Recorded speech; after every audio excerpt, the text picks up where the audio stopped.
O, o parágrafo 108 do segundo tomo do Função e Campo da Fala e da Linguagem, ele é muito complexo em termos de palavras, mas é o seguinte: quando você conta uma história,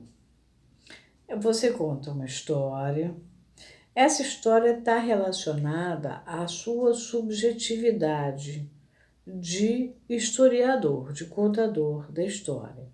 Ao mesmo tempo, está também relacionada com uma subjetividade constitutiva do que aconteceu, da historicização primária, em que humaniza aquele conhecimento que você passa a transmitir ou a ter. Isso é uma coisa que ele vai falar. Só que ele vai falar de uma maneira muito complexa. Vamos começar o texto. Ele diz assim: se, por outro lado, a história da técnica historiadora, quer dizer, a história da técnica, ele detestava a teoria da técnica, historiadora, quer dizer, relacionada à própria história da técnica, mostra que seu progresso se define no ideal de uma identificação, quer dizer, vai ter uma identificação da subjetividade do historiador, daquele que conta, com a subjetividade constitutiva da historicização, quer dizer, da atitude de historicizar, que vem a ser diferente de contar uma historinha para criança, por exemplo. É história no sentido da história mesmo. Da historicização primária, quer dizer, de lá do fundo, em que se humaniza o acontecimento, toma a forma de uma circunstância humana do nosso dia a dia. É claro que a psicanálise encontra aí seu alcance exato. Ou seja, aí continua ele. No conhecimento, porque você sabe do que aconteceu. Como realizador desse ideal, que é contar a história. E na eficácia, como nela encontrando sua razão, quer dizer, nos dados concretos históricos, como nela encontrando sua razão. O exemplo da história também dissipa qual? Uma miragem, quer dizer, uma ilusão, um engano. O recurso à reação vivida que obceca a nossa técnica e nossa teoria. Continua ele brigando com a IPA.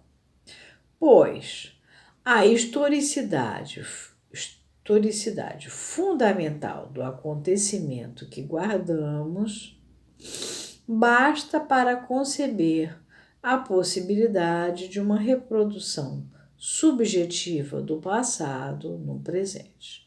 O que ele está dizendo aqui?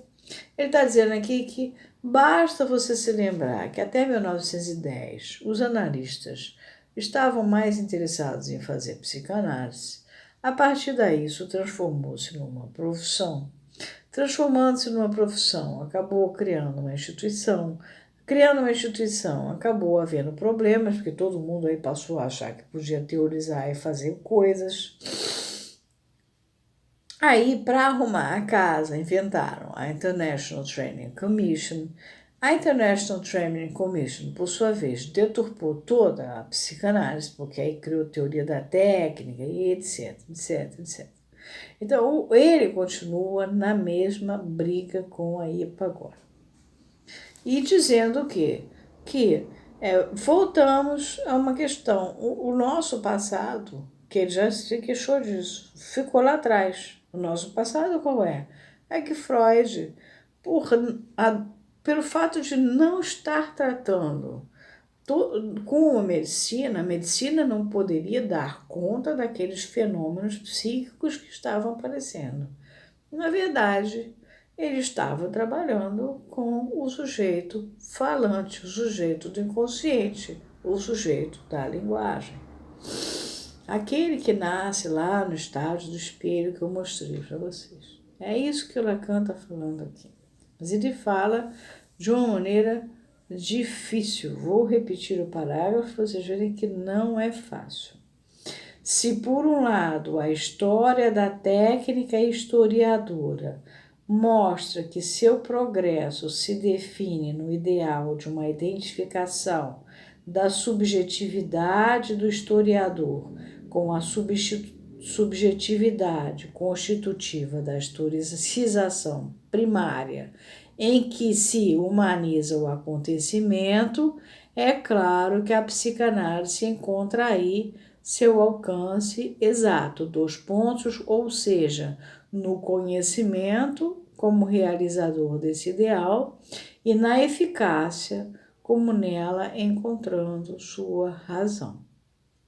O exemplo da história também dissipa, qual uma miragem, o recurso à reação vivida que obceca nossa técnica e nossa teoria, pois a historicidade fundamental do acontecimento que guardamos basta para conceber a possibilidade de uma reprodução subjetiva do passado no presente. Na realidade, é disso que ele está falando, mas gente que não é simples. Eu vou parar aqui porque é grande.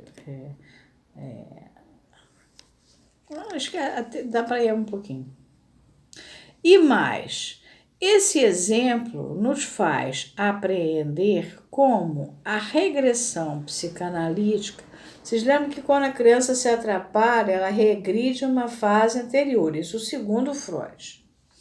Implica naquela dimensão progressiva da história do sujeito, que o cara, para andar para frente e ir adiante, ele tem que dar uma regredida, aí ele se ajusta e aí ele vai para frente. Que sujeito que Freud nos sublinha faltar ao conceito junguiano da regressão neurótica, que Jung fez um outro tipo de conceito. E compreendemos como a própria experiência renova sua progressão, garantindo o seu desfalque. Na verdade, o que a gente vê, a criança regride, ela daqui a pouco se ajusta, anda para frente outra vez, faz uma progressão e garante esse desfalque. O Jung não tinha essa consciência. E ele está falando aqui desse período complicado, 1910, 1920, 1930, onde a psicanálise ia sendo deturpada. E Jung foi um dos que tentou, ele achava que ele ia acrescentar a psicanálise. Ele era muito arrogante com Freud. Ele não se submetia, não. Ele não estava entendendo que simplesmente ele era um suíço, alemão, muito conveniente naquela época de 1910, né, para proteger a Associação Internacional de Psicanálise. Ele achava que ele ia fazer acréscimos, só que ele não sabia nem fazer cálculos algébricos. E se até o modelo da cebola, lá atrás do Freud, é matemático, como é que ele ia contribuir tanto assim para a psicanálise? É aí que está a história. Então ele já voltou para a briga dele, tá? Paramos aqui em 108, agora entramos no 109. Então, estamos em plena briga outra vez. Agora vamos depois para o 110.